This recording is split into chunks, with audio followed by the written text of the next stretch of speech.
After making several claims of capturing 2 Indian Air Force pilots, including a reiteration by Pakistan's Prime Minister Imran Khan, the Pakistan Army has now claimed and clarified that it only has 1 pilot, Wing Commander Abhinandan, under its custody. In a tweet, Pakistan's Army has said, and I quote, "Wing Commander Abhinandan is being treated as per norms of military ethics," unquote. Now, this after it released several videos of the Indian Air Force pilot in custody through the day. Reacting to these developments, the Ministry of External Affairs has summoned Pakistan's acting High Commissioner, lodging a protest. Later, the ministry has issued a statement in which it said, and I quote, "India strongly objects to Pakistan's vulgar display of an injured personnel of the Indian Air Force in violation of all norms of international humanitarian law and the Geneva Convention," end of quote. India also said, and I quote again, "Pakistan would be well advised to ensure that no harm comes to the Indian defence personnel in its custody. India also expects his immediate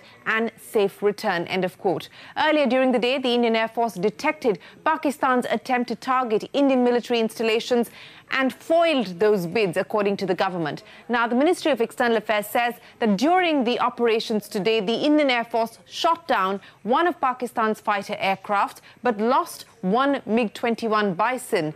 Let's hear out the Ministry of External Affairs spokesperson Ravish Kumar on the operation between India and the Pakistani Air Force this morning.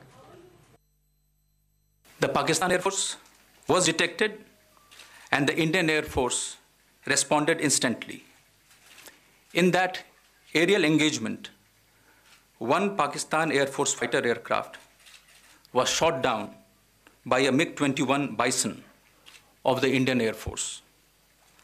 The Pakistani aircraft was seen by ground forces falling from the sky on the Pakistan side.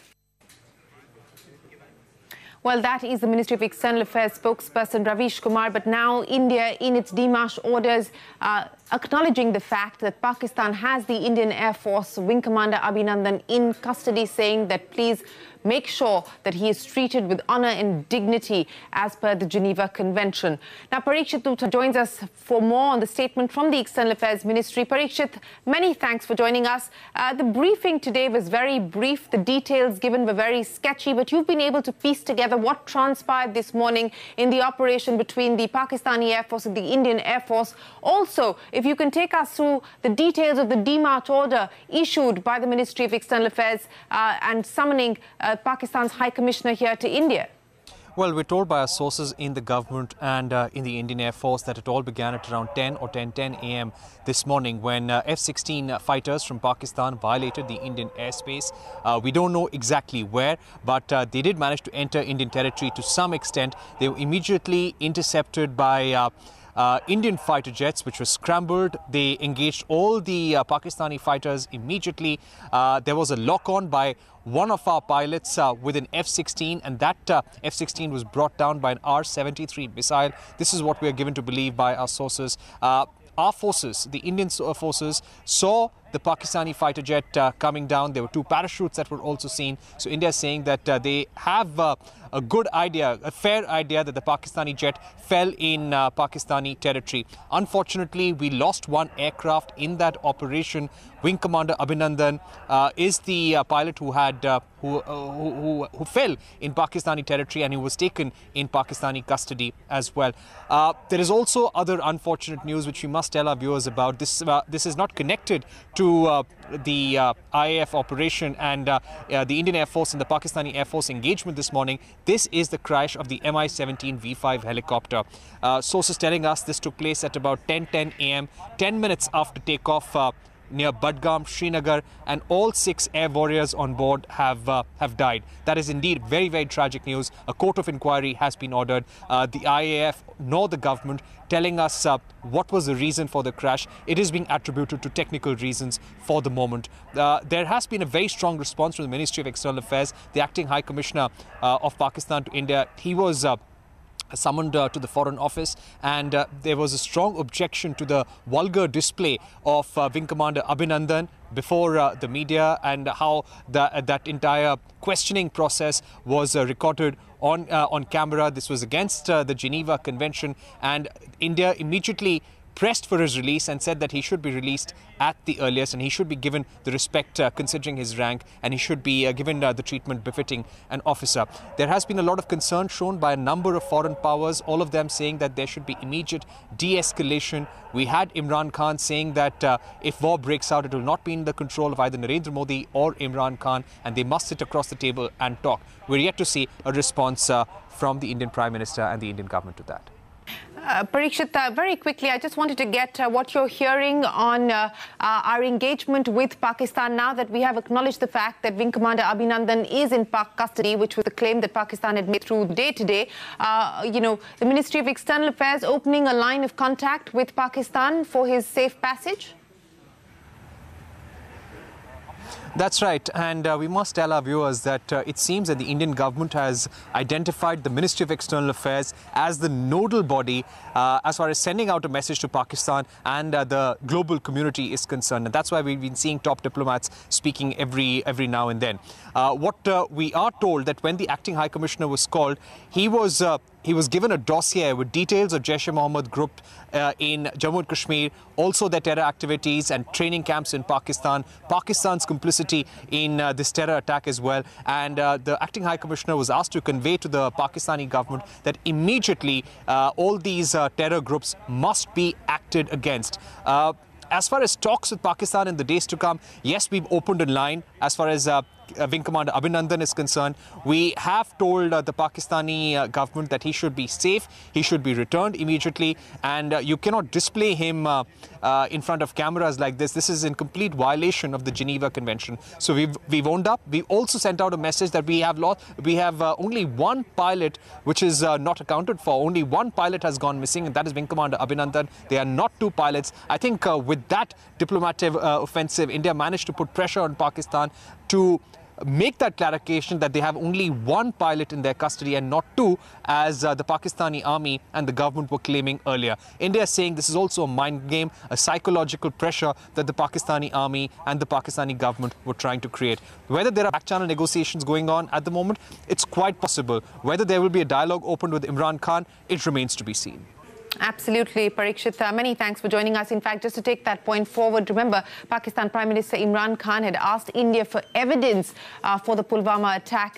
The Jaish-e-Mohammed had claimed responsibility. We are given to understand that India has shared the dossier that it has on Jaish-e-Mohammed's involvement with terror activities with the Pakistani establishment today. So that's another developing story that we continue to track. Meanwhile, leaders of 21 political parties held a meeting today to discuss the ongoing tensions between India and Pakistan.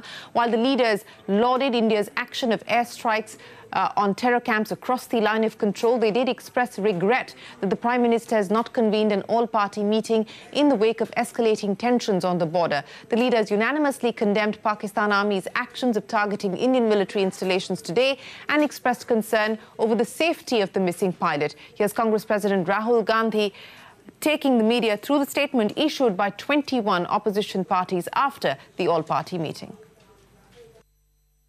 Post the statement from the MEA regarding targeting of our military installations and loss of one of our fighter aircraft, the leaders condemned the Pakistani misadventure and expressed their deep concern for the safety of our missing pilot.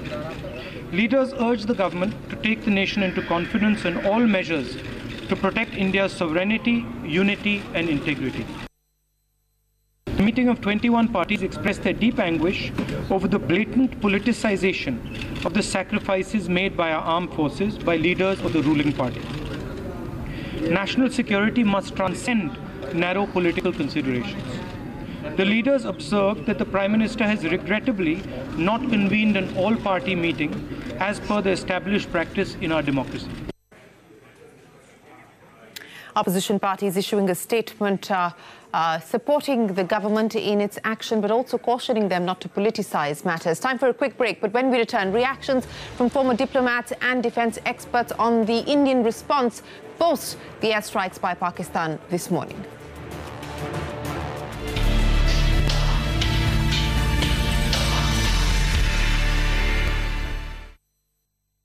Let me now welcome our panelists. Joining us this evening, Kanwal Sibal, the former Foreign Secretary, Pinaki Chakravarti, former diplomat, Nirdosh Tyagi, retired Deputy Chief of the Air Staff, Jonna Blank, foreign policy expert. Gentlemen, appreciate you joining us here on CNBC TV 18. Mr. Sibal, if I could start by asking you, I was speaking with Vivek Katchu just a short while ago, and he believes that the action initiated by Pakistan today is provocative and escalatory. He believes that when India struck non-military targets in Pakistan and made that amply clear in its statement issued yesterday, we actually gave Pakistan an escape route. But Pakistan has chosen not to take that forward. What do you make of the developments of the day, sir?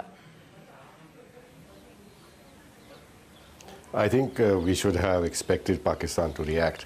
I don't think that they had any option but not to react, because otherwise it would have damaged the prestige of the Pakistani armed forces badly, and that of Imran Khan. All this muscle flexing that Pakistani army and its leadership have done over decades, especially after they acquired nuclear capability, put them in a situation where they could not absorb such a blow, because India did not attack merely a target in POK, but attacked a target in main Pakistan, in Khyber Pakhtunkhwa region.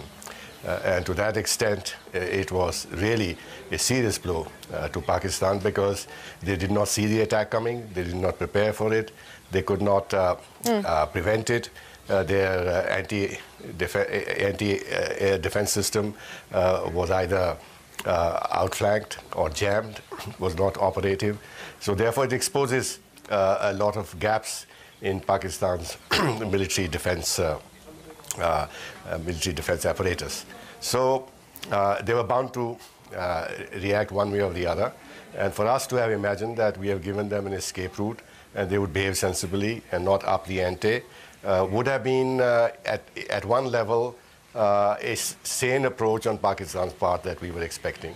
But then Pakistan, which has promoted terrorism against us for 2-3 decades, has never been a rational country. So they had to react, and since there are no terror targets in India, because we don't have terror camps, the only targets that they could attack were military targets, and that's what they attempted to do. The remarkable thing in this, which has not been highlighted sufficiently, is that in 1970 vintage aircraft, though upgraded, MiG-21, which is going to be phased out completely from the Indian Air Force, brought down an F-16. That's right. That's right. They're one of their main, the mainline fighters.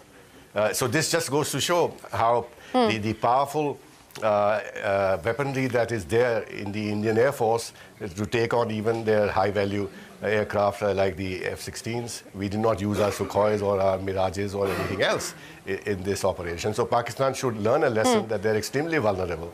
And therefore, if they try these games again, their Air Force can be very badly, badly hit.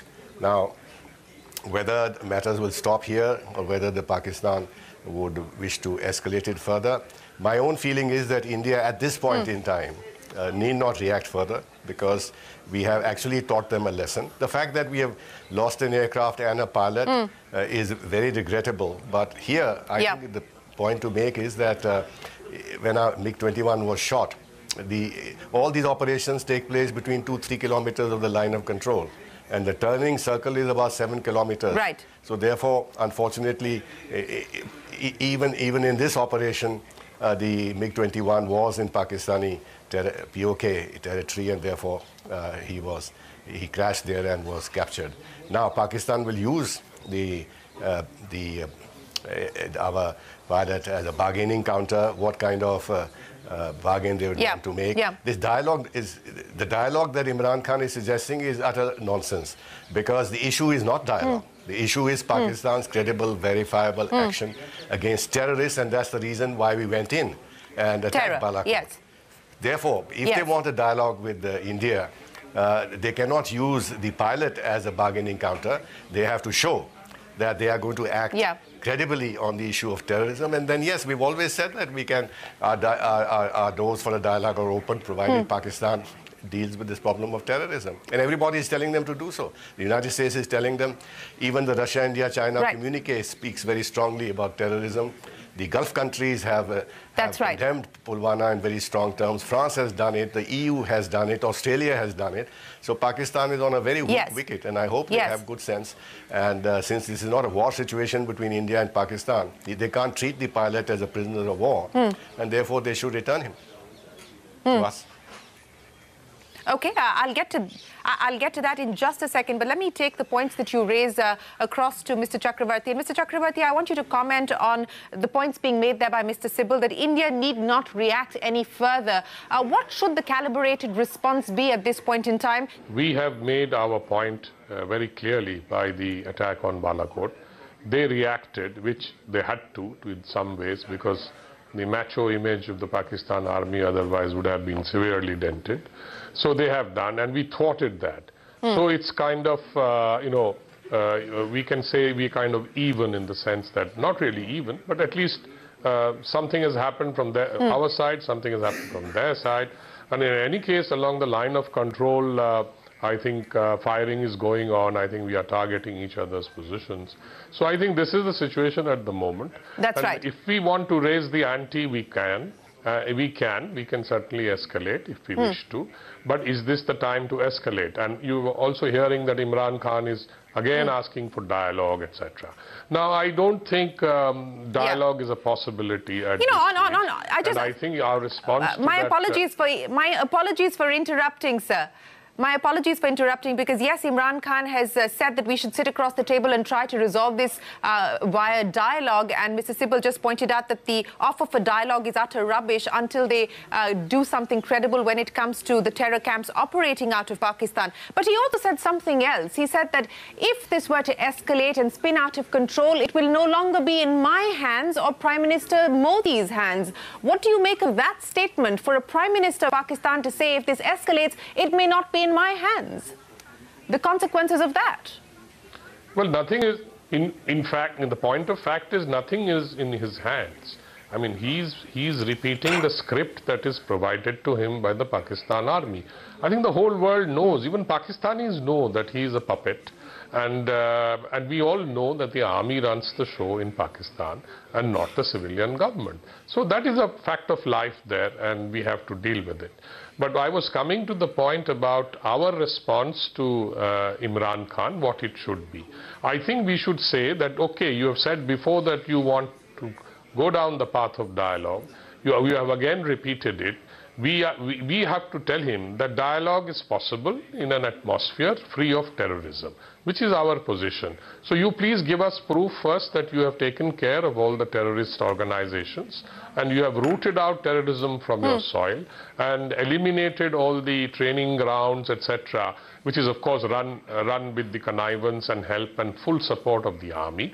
I believe even the trainers in Balakot could have been ex-army, personnel, etc., which is the normal thing that happens in these training grounds for the terrorist organizations. So I think Imran Khan is sort of wasting his breath without actually getting the support of the army. That let him first say that we are serious, we will root out all the terrorism. Let him begin by saying that first, and then providing some tangible well, they've proof. said he said that we have seen this for decades now.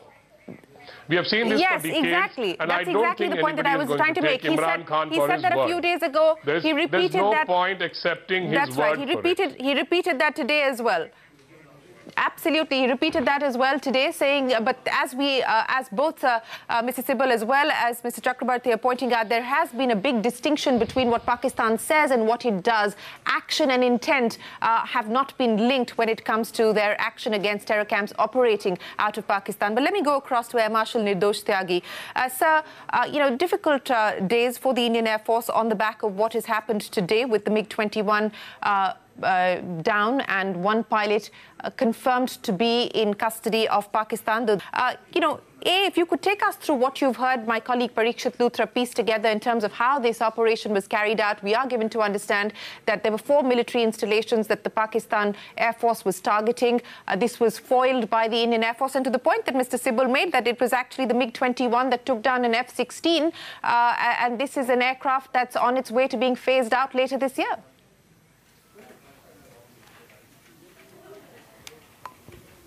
Yes, we have to keep using the assets that we have, and the assets that are deployed in the sector are put to use for combat air patrol, operational readiness platform, and they have some capability. MiG-21 in Bison version has been upgraded, and it has some capability which is modern, but the aircraft frame is old generation.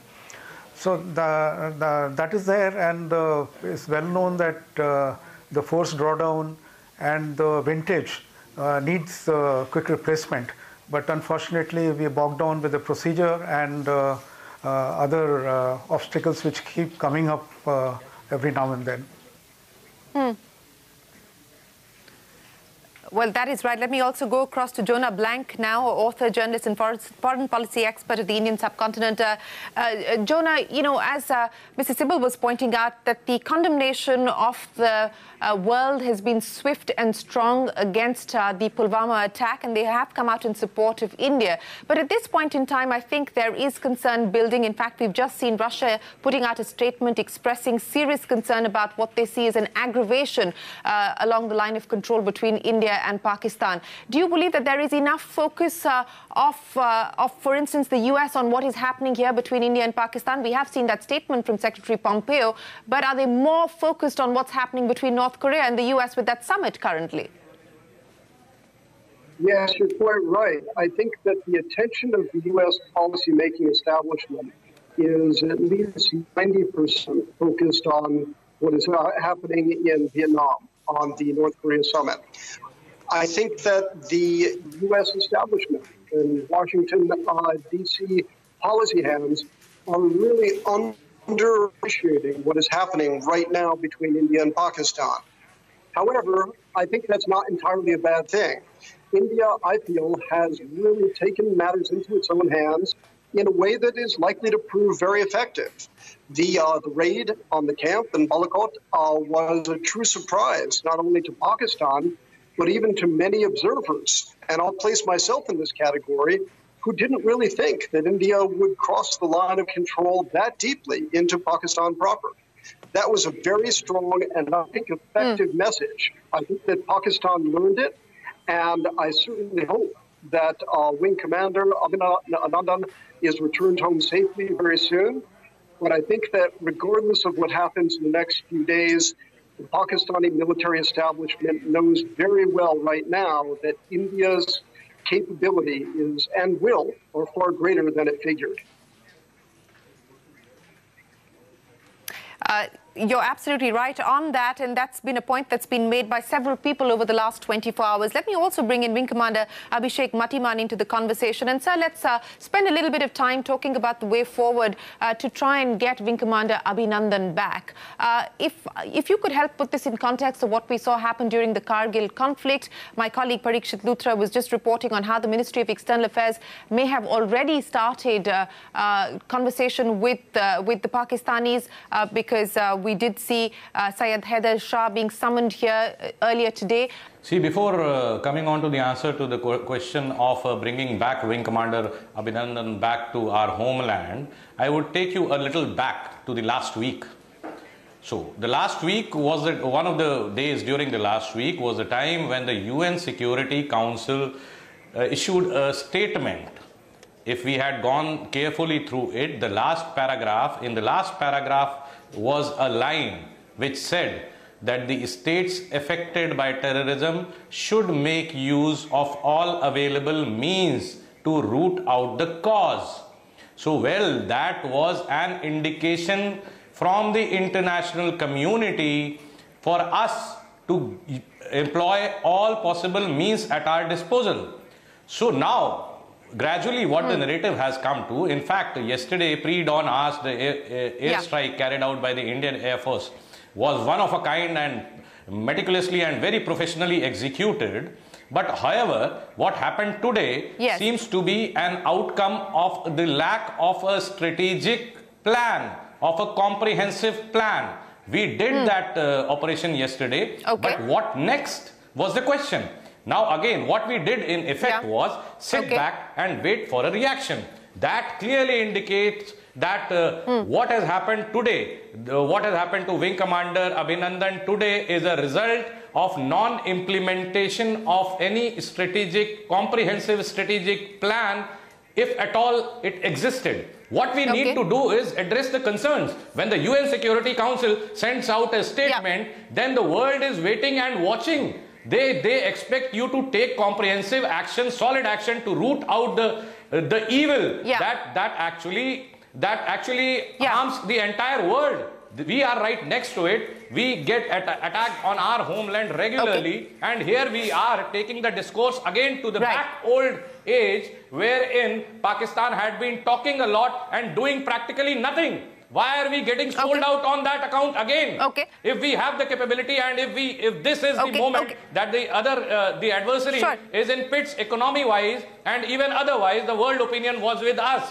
Why did we wait for so long? We have to be implementing the military measures in place, concurrently carrying out diplomatic effort. See what happens. Earlier we lost time and ended up with the world community coming up against us. That is what exactly is happening. Now, yesterday, after our strike, there was no one who blamed us for anything. But today, we have comments coming in from Russia, from China, asking both of us, India as well as Pakistan, to de-escalate. So this is what is the problem. This has always been the root cause of the problem. If we have the will, if we have the potential, we have to address the root cause of the problem. It has to be a comprehensive, continuous effort in one singular dimension, leading to the conclusive end of what ails us. Let me get Air Marshal Tyagi as well as Mr. Sibal to come in on that. And Air Marshal Tyagi, I'll start by asking you to react to what we just heard there from Wing Commander Mathiman. And this has been a comment not specifically in response to what we saw happen over the last 24 hours, but Lieutenant General Huda, who was part of the surgical strikes in 2016, his single biggest critique of what happened post the surgical strikes was that there was no sustained action post that. How do you respond to the comment that's come in from Wing Commander Mathiman, and also if you could give us some sense of your expectation from here on in terms of response?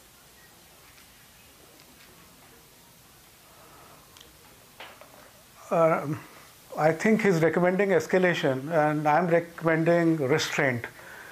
It's easy to talk about escalation, but you go in for any operation with clear objectives. What were our objectives? Our objective was to send a message and destroy a camp. Now, having achieved that objective, you can escalate or you can wait for reaction. If you wait for reaction, and if you're stronger, you can afford to wait for reaction. If you're weak, you should not. So if you wait for reaction, obviously there could be some losses, but we have the capability to absorb such setbacks. I'm not talking about what happened today. It was unfortunate, but we have capability to absorb many such shocks. Whenever we intend to take action, we can take strong action. We have that capability. So I think right now, we have achieved our objective. We do not have any clear objective. If we had any more in terms of terrorist camps, some more, I think the action would have been taken against that. It is based on actionable intelligence. It's actionable intelligence which should be available. So we just cannot go for a war just because for all the reasons which were articulated by my friend here. So let me bring in Kanwal Sibal into that conversation as well. Mr. Sibal, we were talking about the need for escalation control measures as well. Now, to Air Marshal Tyagi's point that we had a clear objective with the preemptive strike because India believes that they had credible information that there were going to be more Fidayeen attack launched, and hence we went after the Jaish camp inside Pakistan. That was the objective. The objective was achieved, and hence, that puts an end end to this particular action. That is what the Ministry of External Affairs has said. That is what the Minister for External Affairs, Sushma Swaraj, has also explained to opposition parties in that all-party meeting. Would you believe that the need of the hour now is escalation control, sir? Yes, of course. I don't agree at all with what was said by one of your panelists, that we should have gone out and attacked Pakistan in all directions and took warlike action.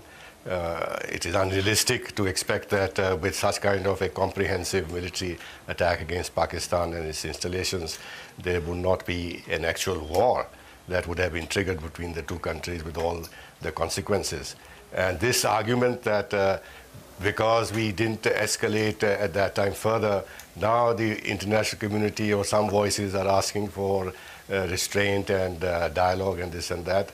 That would have happened in any case, even if he had gone out for a full spectrum attack against Pakistan. In fact, the calls for restraint and dialogue would have been much stronger, because there have been fears over the years in the international community that the situation in South Asia is very perilous because of the fact that both countries are armed with nuclear weapons, and that Kashmir is an outstanding issue. And if there is one place in the world where a nuclear war is likely, it is South Asia. This has been the general view in the international community, and we would have given them reason to think that way. But if we had gone out for an all-out attack, our objective was very limited. To tell Pakistan very clearly that those days when we were not reacting to your activities in India to support terrorist attacks are gone, and that we are now determined to retaliate powerfully. The surgical strikes in 2016 were one such step, but it was very limited, and this use of air force is a very powerful signal to Pakistan, especially since we attacked Pakistani territory proper, that tomorrow, if they continue this, we can take action again. So we have given a very powerful message. Pakistan had to take some action. They, in fact, have suffered the loss of F-16s. And they have. And that is a big blow and humiliation for the Air Force, and calls into question the potency of their Air Force. I think we should leave it at that at this point. But if Pakistan wishes to take one further step to escalate, then of course we can do what we want, and the international community will understand. The entire onus on escalation is on Pakistan, and if tomorrow they take a step to trigger a wider conflict, then the international community will come down very heavily on Pakistan. And leave that aside. Pakistan is in no position. Look, it is seeking a bailout from the IMF. That's the point. Deep financial distress. It cannot really, if they were sensible, launch a wider attack against India and strain their resources beyond a point of tolerance in terms of their capacities. So I don't think that Pakistan will take that step, and we should leave it at that and see what happens. Absolutely.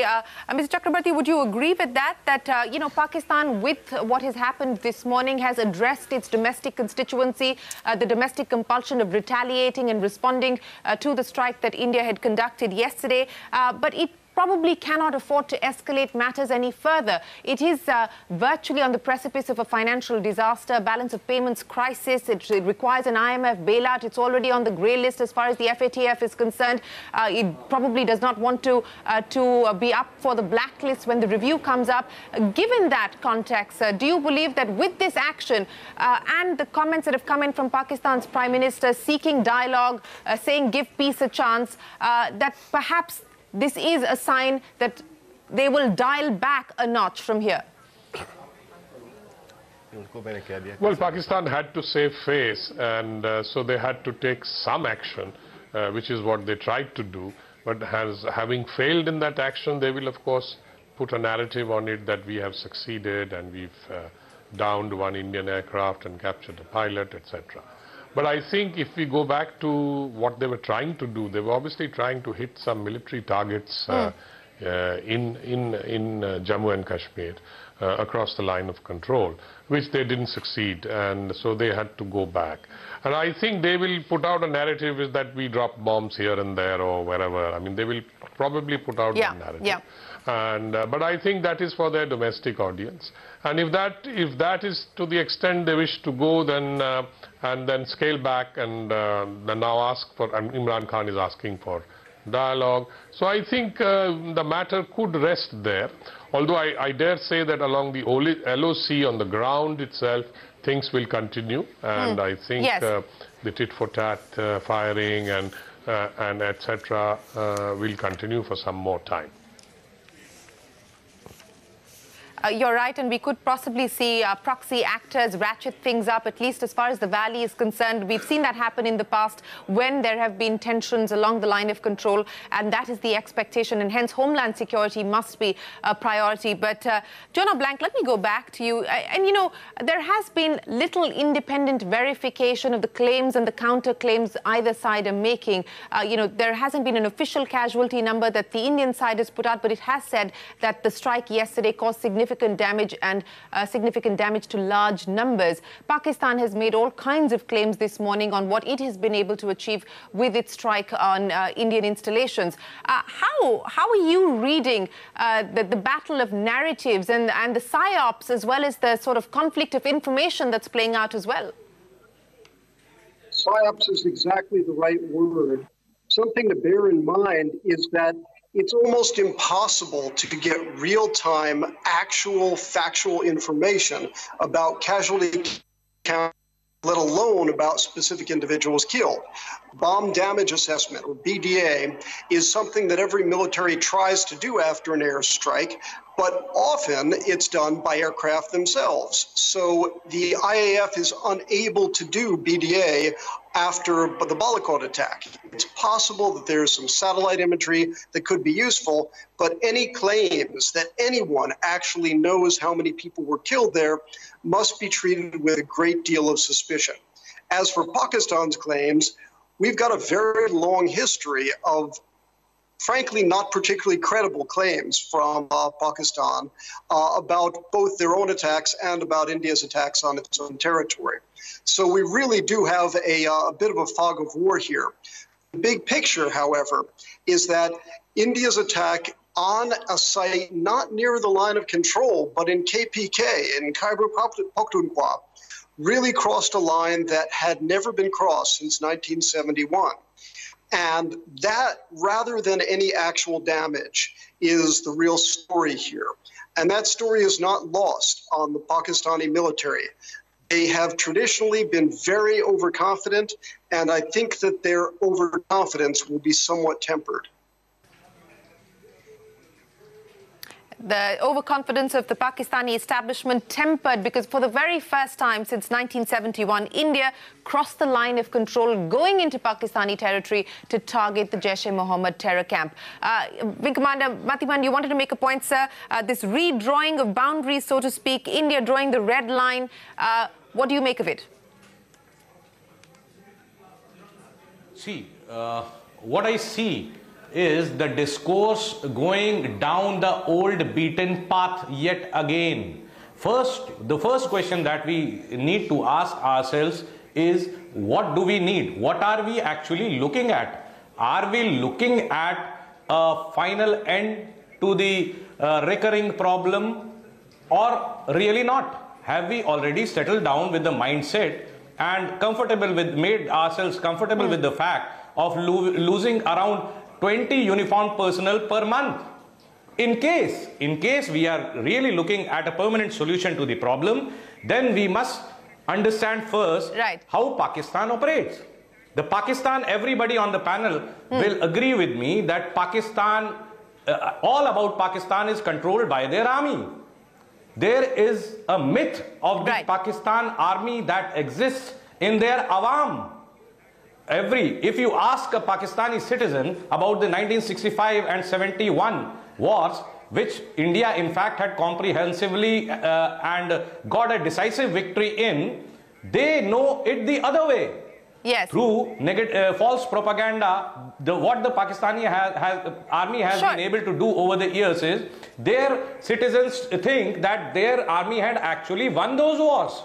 So unless you expose and bust the myth of the Pakistani army in front of its citizens, I don't think we are moving anywhere. And what better opportunity than to tackle them now? Except you don't know what you mean when you say tackle them. Yes, we've addressed that. And I think the point that's being made by everyone on the panel is that we need to continue to put pressure on Pakistan diplomatically, economically, and of course militarily if it were to come to that, as we've already shown with that preemptive strike. I think there is no disagreement on that whatsoever. I also, for the benefit of our viewers, want to point out, and whatever pressure we had made militarily in this particular context has already been neutralized by their attack today. Okay, that's your belief. But let me go across to Marshal Tyagi, sir. The Pakistan DGISPR, sir, confirming that they have only one Indian Air Force pilot in custody. Marshal Tyagi, quick comment, sir. In the prisoners of war who returned after 71, their experience was that their Air Force intervened to make sure that our pilots got good treatment. And I'm hopeful that even in this case, although he's not a prisoner of war, that this wing commander will be treated with dignity and returned to India with honor. And that is one point. The second point, I want to comment on one of the panelists talked about battle damage assessment.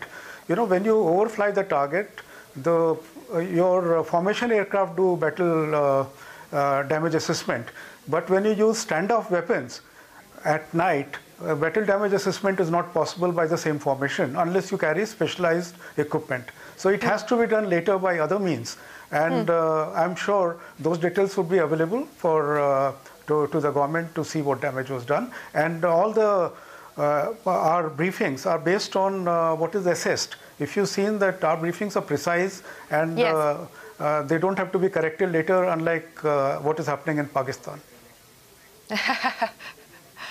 Yes, in fact, the commentary yesterday was unanimous that the statement put out by the Foreign Secretary was perfect. In fact, near perfect is the unanimous opinion that came in. But, Mr. Sibal, what do you make of the briefing today? There was some concern on perhaps whether there should have been more details given out in terms of what had transpired this morning, and the fact that the Air Vice Marshal, who was part of that briefing, did not actually was not actually speaking. He was present but did not speak. What do you make of the comments that have come in with response to the briefing that was conducted today? I think in the circumstances, the briefing was sufficient. We don't want to create an atmosphere of war in the country. We had certain objectives which were fulfilled, and the most important objective was to send a very powerful signal to Pakistan that the self-deterrent inhibitions that under which we were working all these years have been finally given up, and all of Pakistan is now vulnerable to Indian attacks if they continue to promote terrorism against India. I think the importance of Balakot was this. We need not go beyond that at this stage. It is very difficult to imagine that Pakistan will give up terrorism as an instrument of state policy against us. They've invested so much in this over the years and found it to be quite effective in terms of leaving us without any adequate answer to this strategy of theirs.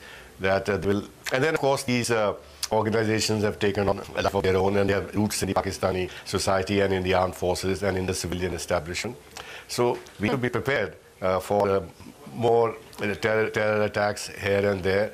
Because I don't think this is going to end. So the story is not over yet. Yes. But I think very powerful signals have gone to Pakistan, which Pakistan should heed. And if they don't, then they'll pay a very serious price for this. And as you rightly said, and I had myself said that, they're in such a precarious financial situation with grey listing by the AFTF and seeking a bailout from the IMF. etc., that they don't have the resilience to really take us on in any prolonged manner. And let me conclude by saying that at this stage we don't need to use all the weapons in our arsenal.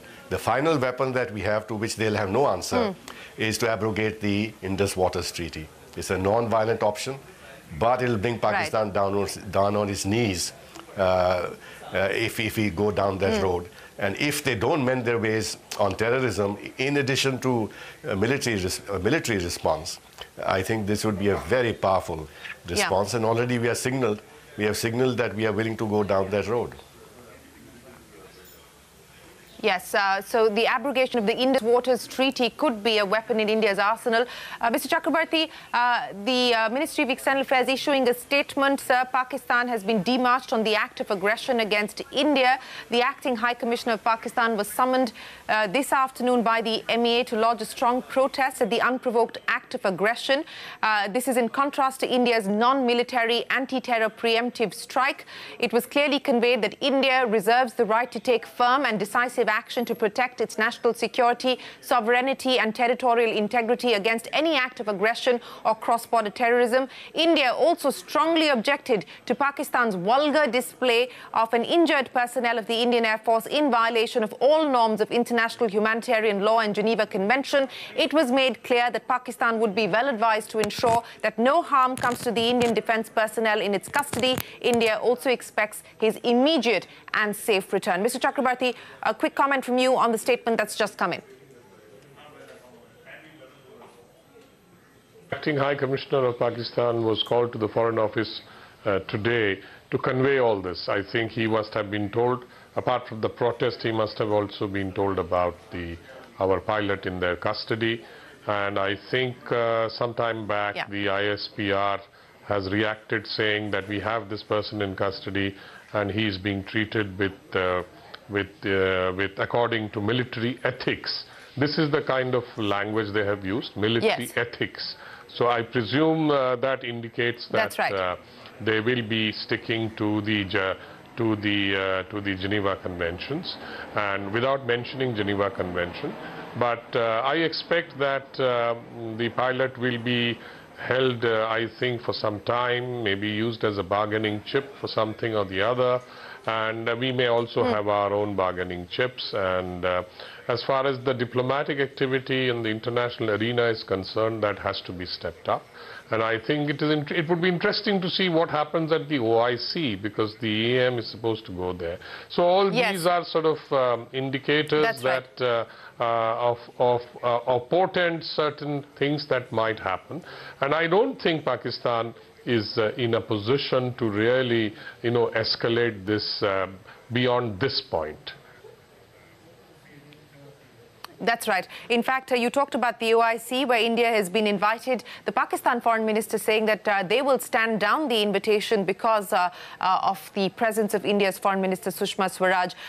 Reactions coming in from foreign nations as well. The UK saying it's deeply concerned about the rising tensions between India and Pakistan. We urgently call for restraint on both sides to avoid further escalation. Jonah Blanca, let me get wrap-up comments from you. What would be the next triggers that you will watch out for very closely? Well, I'm looking to see whether there will be efforts on either side to escalate rather than de-escalate. I fully expect that both sides are going to want to de-escalate right now because neither really has a good escalatory path. India has made its point. India, in my view, comes out the winner in all of this. And Pakistan, as I see it, has no incentive to retain Wing Commander Abhinandan any longer than a week or so in order to bring some sort of face-saving. I think Pakistan is looking for a face-saving gesture, but let's be realistic. Pakistani military establishment is unlikely to sever its ties with the terrorist groups like Jaish-e-Mohammed and Lashkar-e-Taiba that have been used as proxy armies for over 20 years. Yes, and that is a reality we must contend with and not be naive about the possibility of a severance of those ties overnight. But Air Marshal Tyagi, final comments from you, sir. What would be the next triggers that you would watch out for? And, you know, given what we have heard from the Indian government, the demarche issued to the Pakistan High Commissioner, as well as the DGISPR's tweet now confirming that only one pilot is in custody and he's being treated with military ethics. What would your expectation be on his release and return, sir? As I stated earlier, I am sure and I'm hopeful that he will be treated with dignity and returned with honor. And as far as escalation is concerned, India has no desire, Pakistan has no capability. India has no desire, Pakistan has no capability. That's very succinctly put, sir. Kamal Sibal, final comments from you. Well, I agree with what was just said very succinctly, as you say. We should now wait for what Pakistan does. And if unfortunately, there's another substantial terrorist attack, then I think escalation or not escalation, we'll have to react very strongly. And Pakistan knows this, so I hope good sense will prevail. But then Pakistan has demonstrated time and again that good sense doesn't always prevail with them. And therefore, we have to live with this situation, unfortunately. We have lived with it for a few decades, but we'll have to live with this for some time more. Yes. It's an unpredictable state, but the hope is that good sense will prevail. In fact, those are the words that were used by Pakistan's Prime Minister Imran Khan, saying that he hopes good sense prevails and that both sides will de-escalate. Wing Commander Mathiban, final comments from you, sir.